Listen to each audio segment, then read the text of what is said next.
மறைந்த நடிகை சவுகார் ஜானகி அவங்களோட கைப்பட தன்னோட சொத்துக்கள்லாம் யார் யாருக்கு எவ்வளவு போகணும் அப்படிங்கிற மாதிரி ஒரு உயில் ஒன்று எழுதி வச்சுட்டு போயிருக்காங்க அப்படிங்கிற மாதிரி ஒரு தகவல் வெளிவந்திருக்கு. அதோட விவரத்தை தான் இந்த வீடியோவில் பார்க்க போகிறோம். மூத்த நடிகையாக இருக்கக்கூடிய சவுகார் ஜானகி அவங்க 94 வயசுல காலமாயிருக்காங்க. சொல்லப்போனால் இவங்க பல வருஷ கணக்காகவே தமிழ் சினிமாவில் நடித்து வந்துட்டு இருக்காங்க. இந்தியாவோட மிக உயரிய விருதாக இருக்கக்கூடிய பத்மஸ்ரீ விருதும் இவங்களுக்கு கொடுக்கப்பட்டிருக்குது. பழம்பெரும் நடிகையாக இருக்கக்கூடிய சவுகார் ஜானகியோட திடீர் மரணம் சினிமா உலகத்தையே சோகத்தில் ஆழ்த்தியிருக்கு. அவங்க சுவாச பிரச்சனை காரணமா வெள்ளிக்கிழமை இறந்திருக்காங்க. இதனால தென்னிந்திய சினிமாவே சோகத்தில் இருக்கு அப்படின்னே சொல்லலாம். சவுகார் ஜானகி அவங்கள பத்தியான பல சுவாரஸ்யமான விஷயங்கள் டெய்லியும் சோஷியல் மீடியா முழுக்க வைரல் ஆகுது. 94 வயசு ஆகியிருந்த சவுகார் ஜானகி அவங்களுக்கு கடந்த ஒரு சில மாதங்களாவே வயது முதிர்ச்சி காரணமா உடல்நல பிரச்சனை ஏற்பட்டிருக்கு. அதுவும் அந்த பிரச்சனை கடந்த வியாழக்கிழமை ரொம்ப சீரியஸ் ஆனதுக்கு பிறகுதான் சென்னையில் இருக்கக்கூடிய காவேரி மருத்துவமனையில் அவங்கள அட்மிட் செஞ்சு அவங்களுக்கு சிகிச்சை கொடுத்துருக்காங்க.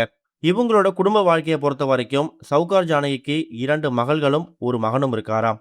அவங்க தான் பக்கத்துலேருந்து பார்த்துருக்காங்க அப்படிங்கிறதும் இப்போ தெரிய வந்திருக்குது. இந்த நிலையில சவுகார் ஜானகி அவங்களுடைய சொத்து மதிப்புமே கிட்டத்தட்ட பல கோடி ரூபாய் இருக்குமா. இவங்க இன்னைக்கு நேத்தி தமிழ் சினிமா நடிக்க வரல. 1957 56 காலகட்டத்திலேயே இவங்க நடிக்க வந்துட்டாங்க. தமிழை மட்டும் இல்லாம தெலுங்கு, மலையாளம், கன்னடம் சொல்லி பல மொழி திரைப்படங்கள்ல தன்னுடைய தனித்துவமான நடிப்பை வெளிப்படுத்தி அந்தந்த சினிமாக்கள்ல தனக்குன்னு ஒரு ரசிகர் பட்டாளத்தை ஏற்படுத்தி வச்சிருந்தாங்க. அதுலயும் அவங்க சம்பாரிச்ச சொத்து விவரங்கள் எல்லாமே அதிர்ச்சிக்குள்ள மூழ்க வச்சிருக்கு. சவுகார் ஜானகி அவங்களே ஒரு பேட்டியில தான் ஆயிரக்கணக்கான கோடிகள் சம்பாதிச்சதா சொல்லியிருக்காங்களாம். அவங்களோட சினிமா பயணத்துல குடும்ப கஷ்டம் தான் ஆரம்பிச்சிருக்காங்க.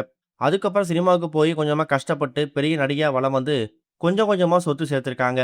இவங்களுக்கு ஹைதராபாத் அப்புறம் சென்னைன்னு சொல்லி 2 ஊர்லயுமே ரியல் எஸ்டேட்ல முதலீடு பண்ணியிருக்காங்களாம். சில சொத்துக்களை கணவர் பேர்லையும் பதிவு செஞ்சிருக்காங்க. ஜானகி சம்பாதிக்க ஆரம்பிச்சதுக்கு பிறகு அவங்களோட கணவர் ஆடம்பர வாழ்க்கைக்கு பழகிட்டாராம். வேலையை விட்டுட்டு சவுகார் ஜானகி அவங்க சம்பாதிக்க விஷயத்துல மட்டும்தான் அவங்களுடைய வாழ்க்கையை நடத்திருக்காங்க.